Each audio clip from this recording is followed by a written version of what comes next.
So we're still working on Martell liars. Martell say that he put his family first.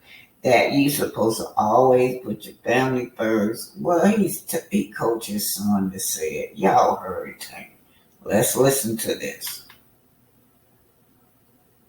A romantic getaway at Secrets comes with all-inclusive luxury. All in our marriage, and then too, a lot of the crazy things came with actually genuinely smiling. We're genuinely working together, which what came with the infidelity. A lot of the horrific times, it came with dealing with another person being involved in our marriage, and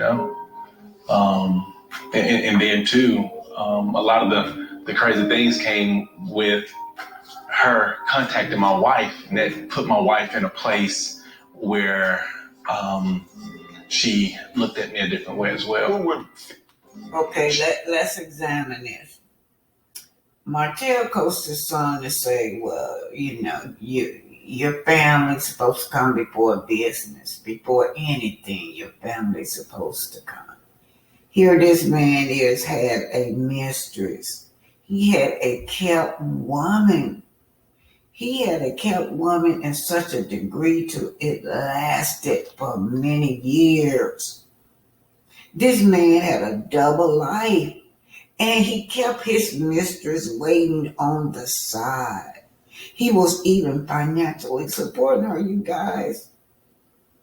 There isn't really anything he could say except for telling his son and his daughter that his mother is not being a good mother because she's not putting the family first. When he had a lover, Not only that, he has a baby with this child. He uses this girl for sex exclusively.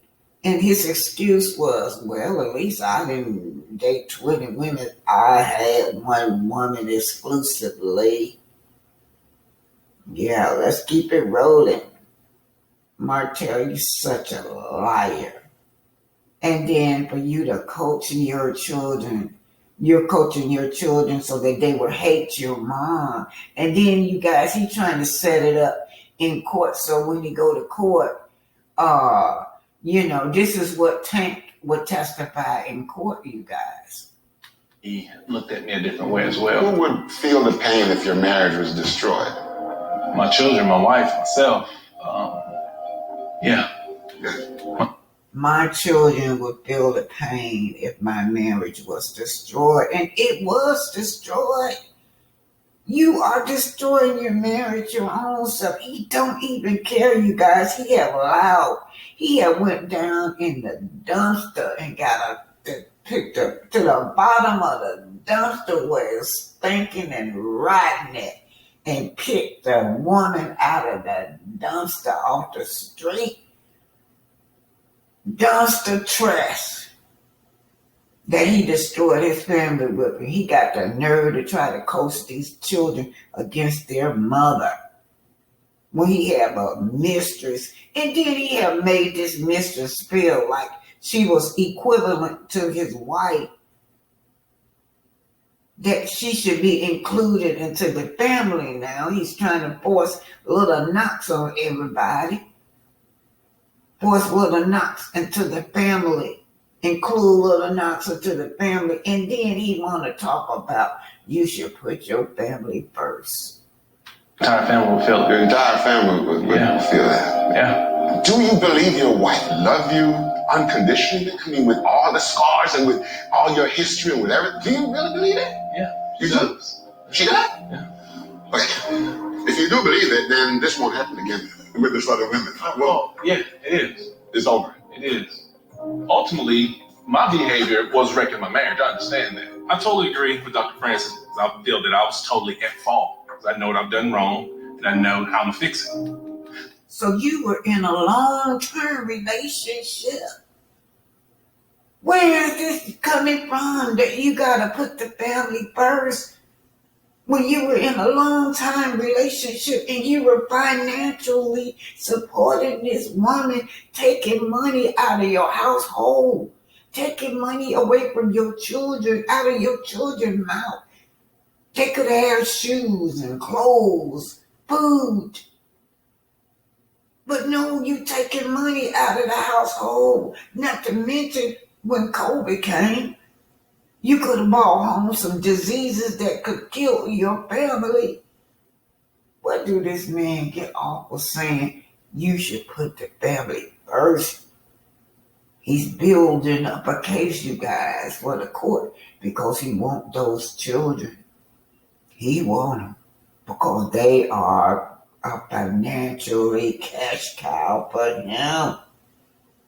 And not to mention he was having one night stands too. He was having other women on the side, one night stand. But he had a piece of trash, a mystery that wasn't going away. She was waiting in the wind. He had a kept woman whose living expenses was paid by this man, you guys, and you talking about putting the family first. This mistress was getting paid and she was doing him sexual favors for financially taking care of her. Every time he paid for something, she came on live and taunted the wife with it. Every time he bought her an expensive gift, she came on live and taunted the wife with all these expenses. Every time he had a relationship with her, a sexual relationship with him, she came on live and told the wife. So who you say supposed to put family first? I can't stand this man, y'all. Oh, Lord. So, one of the last time we talked, we talked about you and your dad. Mm-hmm. And there was some pieces that you wanted to connect. Were you able to do that? Slightly, but not. When I say slightly, we've had conversations and things like that, Yeah. but we really haven't bonded the way that I think we should have. It might be a lot of things that I'm missing. Okay. In life, for him not being a part of my life. Okay. But I don't know I'm a great father. I don't know what I'm missing because I don't feel it. I don't feel that I'm missing anything from the lack of him being in my life. I don't. So there he goes, saying that he is a great father. And did I mistake what he said? Did he make a mistake saying he was a good father and he just told the psychologist that he had a mistress that was dogging his wife out? That he was a gigolo. That's what he is. He is also somewhat feel like he is entitled to go out and have another sexual relationship with a woman because he keep complaining that my wife was not sexually pleasing me. Oh no. You're not wishing it was different? Then I didn't. All my neighbors, all my friends, nobody had dads around. Nobody. There were no men? I'm holding their hands. I'm hugging them. I'm kissing them. Okay. I tell them I love them every day. I read them books. We go places. I'm in their lives. I didn't see the. And you telling your children negative things about their mother. Why not talk about that trash that you have? Y'all, I ran into a tape where they were in counseling and Mel reached over to console him and he did the same thing we saw little Knox do. Take his hand and push her away. There isn't really nothing that this man could talk about except for how he is a good husband and how he was a good father. But there's always that mistress. This mistress that feels like she equal to the wife. This mistress, the way he was living a double life, where she keep waiting and she's waiting and waiting in the background. Now, I can't say in the background, she's still waiting. She's always there to remind us that you're not a good dad. This mistress is always there to remind us that you got a baby by her. Finally, I just want to say one thing, Martell. You is low down for using your children to turn against their mom. And everything Little Tank said, I've heard you say about Mel. Mel too busy. She's always working. She don't put the kids first. So I didn't know that a father's supposed to be in the kids' life. I didn't know that. So you're not angry at him being missing from your life, and you're not angry about him just not being a part of what you needed to be, who you needed to be. You're not angry about none of that? Not really. If God would have shown me, Martell, your life would have been so much more amazing if your dad was a part of your life. And God could show me that right now, I'd be like, dang, Daddy, you see what you could have done for me? But I think God did show you, because when you look at what you went through, now you're getting in touch with your losses of detachment from your dad, and you're saying, I don't want this for my kids. Then it makes you take the position of, I need to be available for my kids. He was never available for his kids, emotionally or physically. Never. And he's still not available for his kids. I tell y'all, this man taunt these kids. He taunts them. He taunts them mentally. He got Tank standing up there. He done rehearsed and rehearsed and rehearsed. Tank said it very well, too. Like as if he is auditioning for a play or a movie. Tank would have won the award. This man is low down, y'all. This ain't right. This is the worstest case of abuse I have ever seen when it comes to children. So let's keep it moving. I'm not going to talk very much. Everything is self-explanatory. Martell Hope says that family come first. Let's see how this man is such a liar. It doesn't work for me. You know you the one that married us and you trying to call me a hoe. You ain't. So watching that playback, how does it feel to relive those moments, Melody? I think that they were very real moments, and the most beautiful thing I saw was, Melanie being born. So that was the most beautiful piece. All of the rest of it I think it's all BS, honestly. Let's examine it. The most beautiful thing for her was when Melanie was being born. And that right there gave her the strength and the encouragement to walk out that marriage, because she did not want to bring up another child in such a toxic relationship. This man has had a disdain for that baby ever since. What's BS about it? Well, watching Martell contradict a lot and make up things. Absolutely. So when the first piece they showed was when you said, I'm not a cheater. Oh, me? Yeah. Oh, Yeah. I'm not a cheater at heart. Let's be clear about that, because, people will look like you are a cheater. I've never been a cheater. And the next woman I get with, I would not cheat on her. Let's talk about what happened that led to this cheating allegations, because at the last reunion, you two seemed very determined to work on your marriage and to make it work. I mean, you two were united front. Your wife just had your baby. And to have your wife see her husband leave the house when everybody was told to stay. You know, I think a lot of people say of all the times to keep your penis in the household, you whipped it out in the middle of a pandemic in order to fulfill a need that seemed more important than your wife and your kids. That I just had.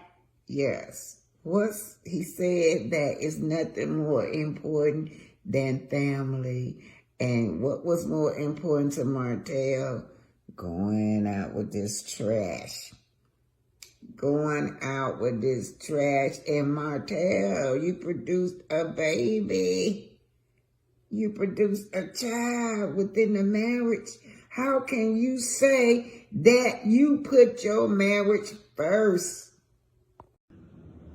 Now watch his dad gonna have the same. Watch how he pushes her away. You see that? Now watch his dad. Watch his dad. Watch this. The same personality, you guys. So Tanks is repeating what Martell say constantly. I heard Martell say this very same thing during the custody case. Most important thing in life. It's about your family and your kids. It's about what, son? It's about your family and your kids. Guys, really nothing comes before your family and your kids. Nothing. Really nothing. Even your money, your business, your real estate and stuff, no. People fail to realize let's what's see the what most the fans are saying on social media. Martell is using those kids doing jabs on social media. Okay, so it ain't just me thinking it. Those kids has been coached to what to say. If only he thought that way a few years ago with coleslaw. Right, always. That's because he ain't got no job. Girl, he forgot about other people like coleslaw. Those kids don't lack any time from Mel, anything from Mel when she has them. And she does not bother him or go live throwing shade when he have them. Martell said this a while back. He sure did.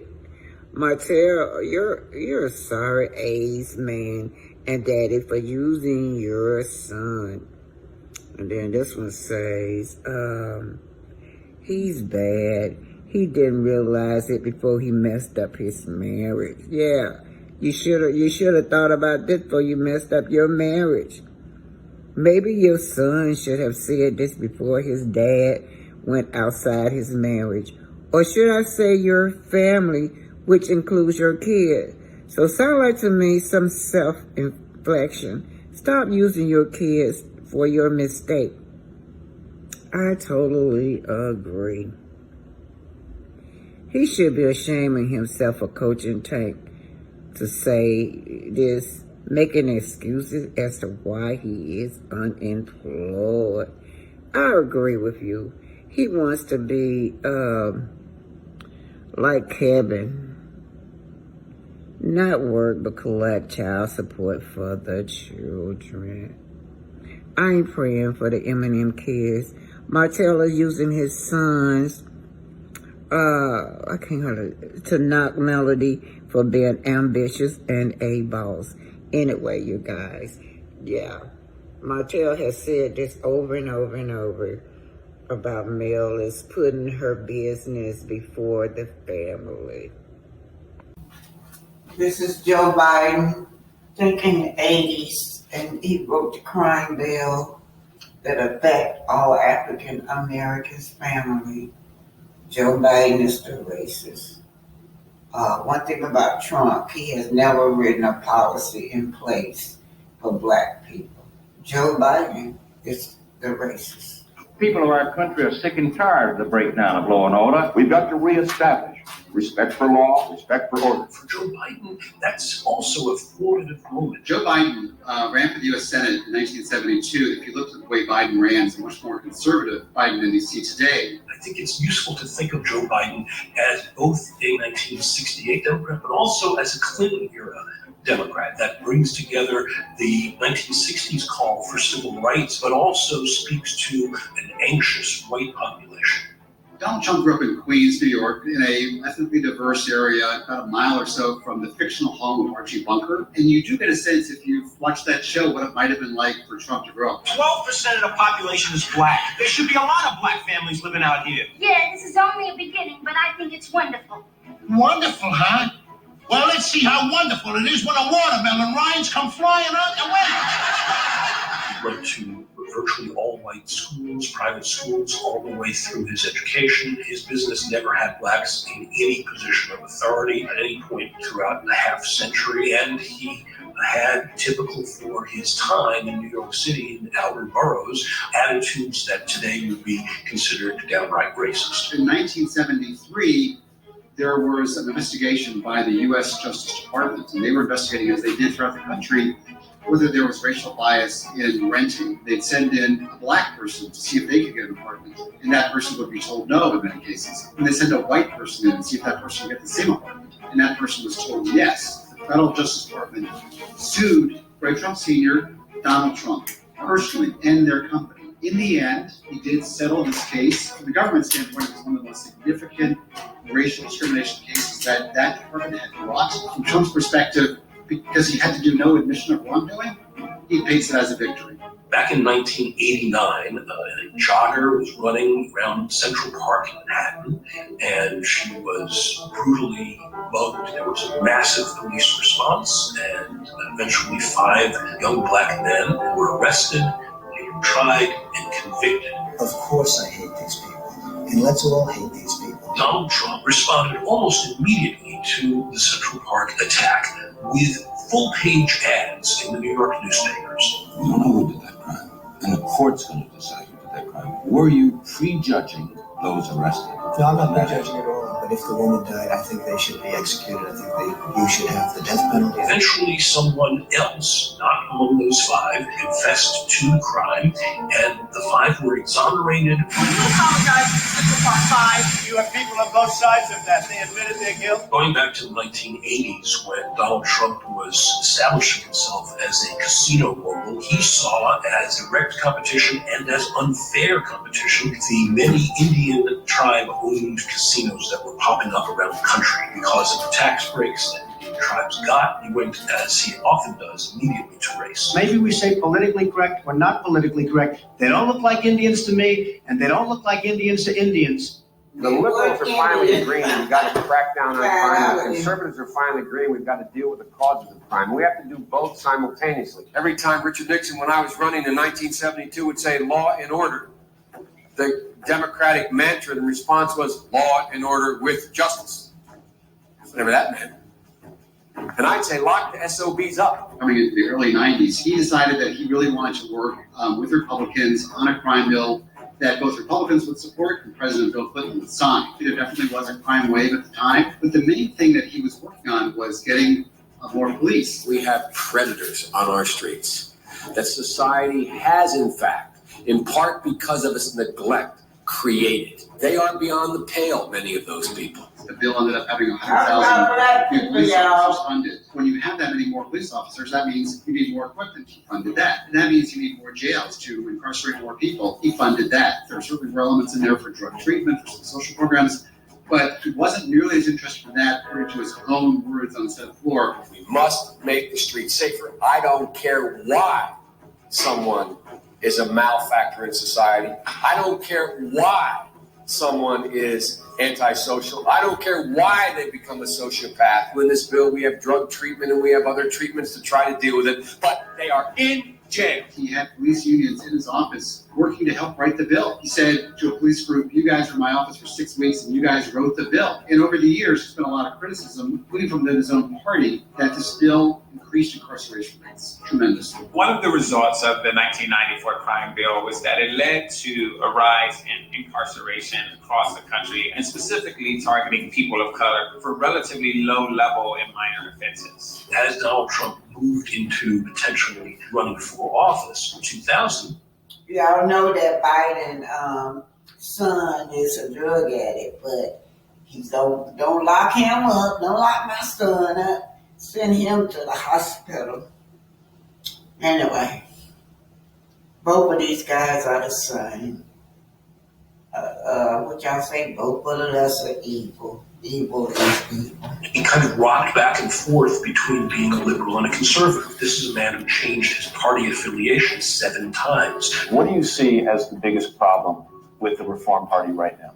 Well, you've got David Duke just joined, a bigot, a racist, a problem. I mean, this is not exactly the people you want in your party. After Donald Trump's first couple of decades in the real estate development business, it's fair to say.